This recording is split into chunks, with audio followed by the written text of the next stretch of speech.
If you enjoy hearing these eerie tales and want more to help you drift off or keep you up at night, don't forget to tap the like button. It really helps the channel grow. Found this story on Facebook. Country lanes in the UK are pretty narrow and have lots of blind bends. I was driving down a lane and there was a cyclist in front of me, in the middle of the road, not wearing a helmet, and heading toward a completely blind bend. I suddenly thought, if a car swings around that bend, they are going to smash into the cyclist and pin him to my car. It was like a Final Destination vision. I couldn't hear or see another car, but I saw this accident so vividly in my mind. I immediately slammed on my brakes, honked my horn, and pulled over. The poor cyclist guy shat himself and stumbled to the hedges. Mere seconds later, some idiotic teenager comes speeding out of the blind corner and missed us by inches. If we were still in the road, this guy would have plowed straight through the cyclist and into my car. I completely freaked out, to the point the cyclist came over to calm me down. I don't remember much, but I know I was saying "you were dead" over and over again. I'm not a religious person at all, but that's the closest I've come to believing in some kind of divine intervention. A story nobody believes. This happened like 15 years ago. It was school holidays and my friend, we'll call her Sarah, and I were extremely bored and just wanted to chill. This was summertime. We lived in a small town called New Braunfels in Texas. Everything kind of spread out. Anyways, it was around midnight and we didn't know where to go, so we just decided to go to the park. It's a little big. We were there for an hour or so. Nothing unusual. Until we both saw someone or something crouched on a table. First off, a little weird someone else being in the same park at this time.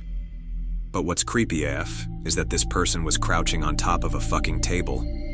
He wasn't even sitting on the bench.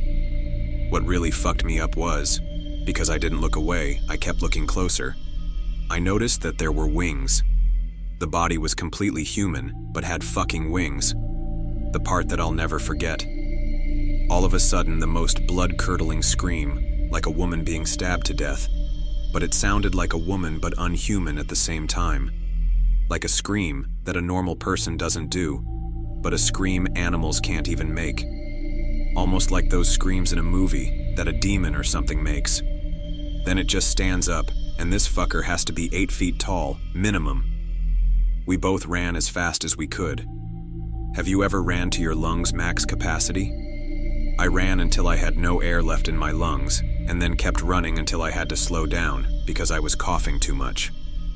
We knocked on PPL's doors and kept getting threatened that they have guns and will shoot if we don't leave.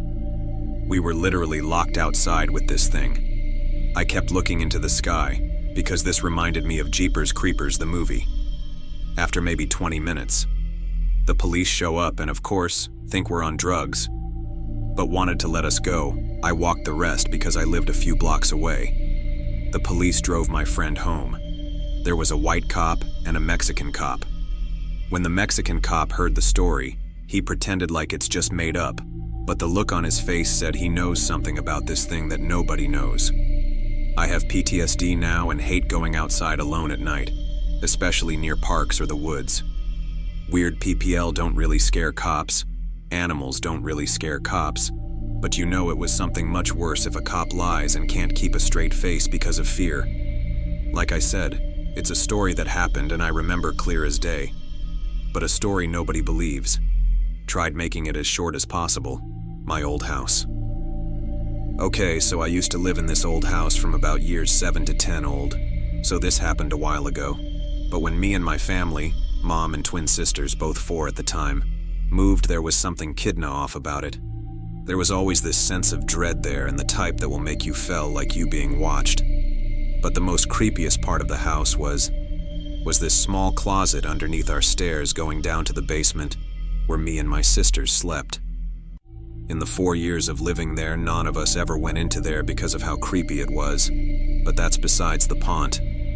The first couple incidents that happened weren't really that big, just things like lights turning on when you thought you turned them off, and doors doing the same thing.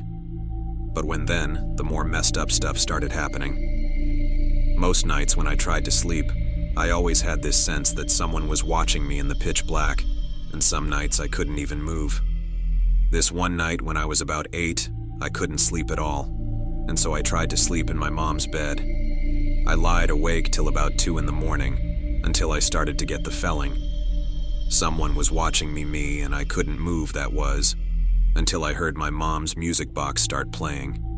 Then I was totally crap, my pants scared, and then when I tried to wake my mom up, it stopped. I didn't sleep for the rest of the night.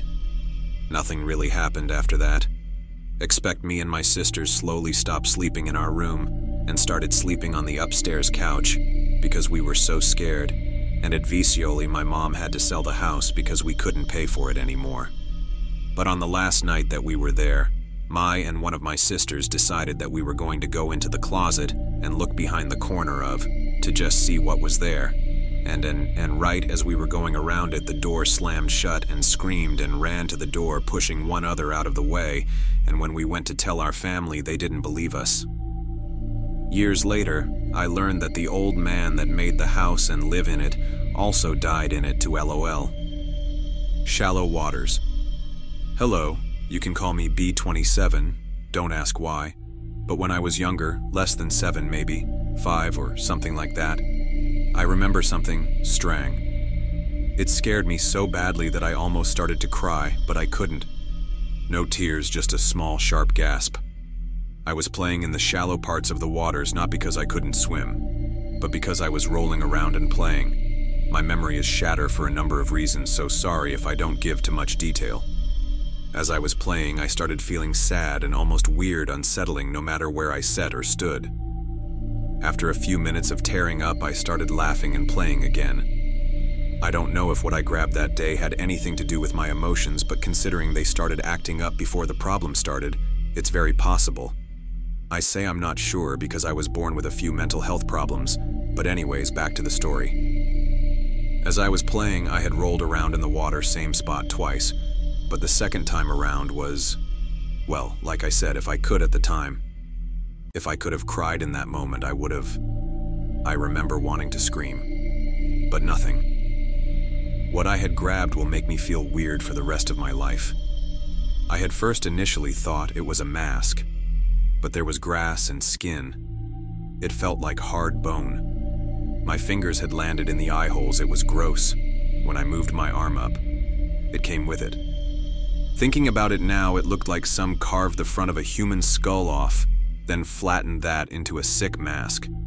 I felt scared, confused, and sick all at once. I have had some weird things happen in my life.